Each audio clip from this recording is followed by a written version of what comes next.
We've all had this experience at one time or another, holding a gentle little animal and having it respond to us. In fact, caring for creatures that depend on us gives us a very special feeling.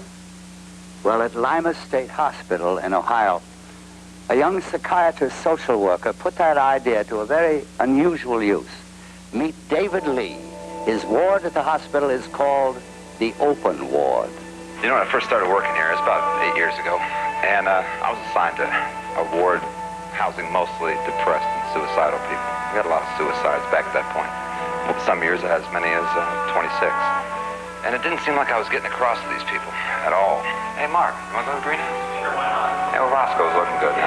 Got his toenails trimmed now and everything. Yeah, let's get ready. They were so involved with their problem. That was the only thing that counted, their problem.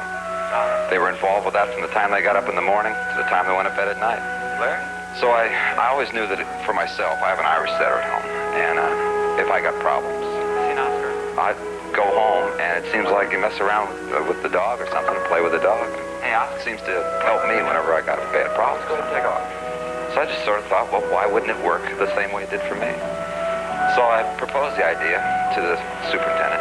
So he said, well, sure, go ahead. Let's try it on one ward, experiment.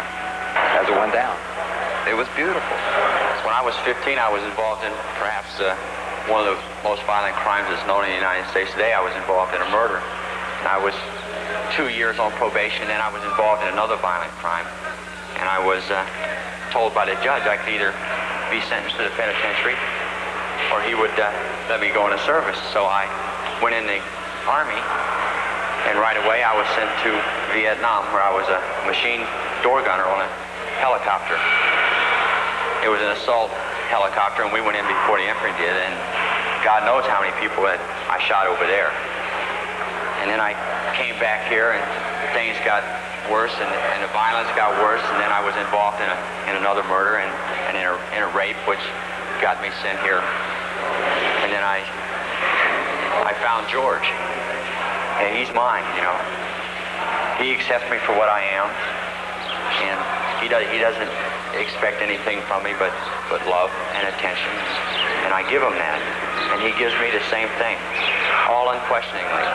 I've been locked up quite a while, over 20 years and all together, and I was in here for 15 years before I left and came back, and I had nothing to look forward to just from day to day until Dave Lee brought me in a parakeet, and then a guinea pig and a few other animals. Animals just mean a lot to me because, like some of the guys say, you know, they don't get mad at you and they don't holler at you, or they're just there with you. And they're in the same boat you are. You're locked up.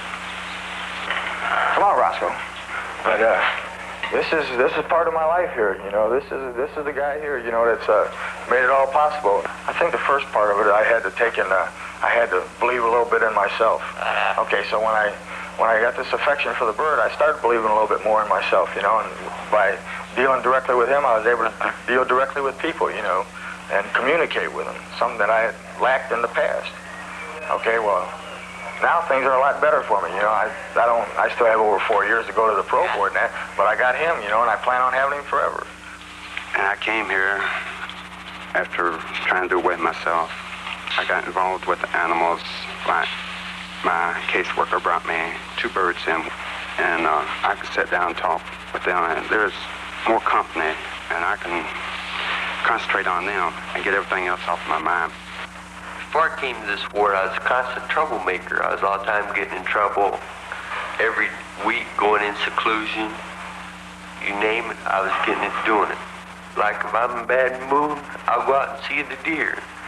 And all they'll do is just sit out there and look at you and talk back to you like it's nothing.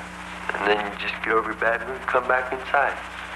I watched around when I first moved on the ward. I watched around what the guys did with the animals, you know, how they felt and what it done for them, you know. So I got involved in it. I mean, ain't a day goes by that I don't have Roscoe sometime or another to talk to, you know. Not only him, but the other birds and rabbits and guinea pigs. All the animals on this ward means a lot to all of us in here. Their caring and their sharing it's done something for me. I mean, it's not just a job anymore. I mean, I come in on the weekends. come in after this scheduled 8 hours is over to watch somebody work with one of the patients, work with a rabbit, a baby rabbit, hand feed him every 4 hours, do that for days on end, to share that with him. It means a lot to me now. I learned a lot from him. Patience. He's taught me how to deal with people. And what I've practiced with George, I've now practiced with people. And it works. I've settled down. I've settled down good. And doctors wants to make sure I'm ready now. And I'll go to pro board next year, and I'll be going home. Not many people around here that I can go to sometimes with some serious thoughts.